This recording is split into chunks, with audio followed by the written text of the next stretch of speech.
Hello မင်္ဂလာပါမင်းတို့ရဲ့ကိုချိုးပါပါနော်ဒါလေးကတော့ဆက်ဆက်ရဲ့စုပင်လေးကတော့ပြောပြောနူးညံ့ရှက်တဲ့လေးอ่ะ beauty ရဲ့အစွမ်းပေါ့နော်ဒါကတော့ကျွညာပါဒါကတော့ကိုချိုးရေးထားတာတတူးကျွညာလေးပေါ့နော်ဒါ၃ခေါက်တိတိရေးထားတာဒီအောက်ပိုင်းနေရာဆေးကြံဒါလေးရဆေးကြံဒီတကောက်ဝေးနေရာရတော့ဒါအလားဖြစ်ကောင်းဖြစ်တယ်ပေါ့နော်လာဖြစ်လေကိစ္စမရှိဘူးကိုချိုးနေနဲ့တောင်းယူမှုတောင်းရင်ခံမှုရှိတယ်ပုံကောင်းတစ်ပုံရဖို့အတွက်အချိန်ကောင်းကောင်းပေးရတယ်ပေါ့နော်စိတ်လေးရှိရတယ်။ဘာကြောင့်လဲဆိုတော့ကိုယ့်ရဲ့တရားပါတတူတစ်ခုကိုအချိန်ကောင်းကောင်းလေးပေးစီခြင်းတယ်ပေါ့နော်။အချိန်ကောင်းကောင်းပေးရင်အခုလို result မျိုးထွက်ပါတယ်ပေါ့နော်။ဒါဆိုရင်အောက်ပိုင်းကဆေးကြံအပေါ်ပိုင်းကဆေးကြံဒီခြေသိပ်ပုံလေးကဆက်ပြီးထိုးထားပါတော့။ဒီညီလေးဆိုရင်ဆက်ပြီးထိုးမှာပေါ့နော်။ဒီရဲ့ result ကိုချိုးနေနဲ့အနီးကပြမယ်။ပြခင်မှာဒီအဲ့ဒီညီလေးရဲ့ဟိုဟာလေးချက်ထိုင်စင်းလိုက်တယ်။ထိုင်နေမှာထိုင်ကိုပဲတက်ပြီးထိုင်ပေါ့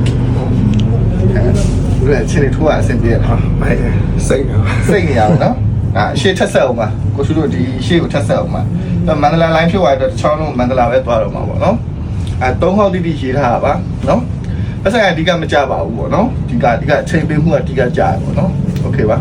ဒီမန္တလာလိုင်းနဲ့ချင်းသိမ့်ပုံလေးကဒါ၃ခေါက်ရေးထိုးထားတာပေါ့နော်၃ခေါက်ကိုမှအောက်ပိုင်းကဆေးကြံပေါ့နော်ကိုchúထပ်ပြောပြသွားပြီပေါ့နော်ဒါကပုံကဒီညီလေးယူလာတော့ site ကအပေးလေးပါဒါမှကိုchúကအောက်က design နဲ့အပေါ်က design နဲ့ကိုchúအဲ့ဒီကကိုchú creation နဲ့ထည့်ပြီးတော့သူနဲ့ live ဖက်အောင်ထည့်ပေးထားပါပေါ့နော်ဒီညီလေးဒီဖွင့်လင်းပြောရင်အရက်ရှိရပေါ့နော်အရက်ရှိတဲ့အချိန်မှာကိုchúတို့သူယူလာတဲ့ပုံတိုင်းကိုအသေးလေးထိုးပေးလို့မရဘူးပေါ့နော်ကိုchúတို့ A4 size စာအောက်ပိုင်းလေးပဲထိုးပေးလို့မရဘူးပုံကိုအကြီးထိုးပေးရတယ်သူနဲ့ live ဖက်မှုရှိအောင်ရေးထိုးပေးရတယ်ပေါ့နော်အခုလိုပုံတွေထိုးချင်တယ်ဆိုရင်ကိုchúဆိုင်မှာလာရောက်ရေးထိုးလို့ရတယ်ပေါ့နော်ကိုchúဆိုင်ကတော့ရန်ကုန်လှိုင်းသာရ15ရပ်ကွက်ကျက်စသားလမ်းမကြီးပေါ်မှာတည်ရှိပါရပေါ့နော်ပြီးတော့တင်တန်းမင်းနေညီကိုများလဲကိုchúနေနဲ့နှစ်ပတ်လေတင်တန်းသားတအူးခေါ်ပါမယ်လာရောက်စုံစမ်းမေးမြန်းနိုင်ပါတယ်ပေါ့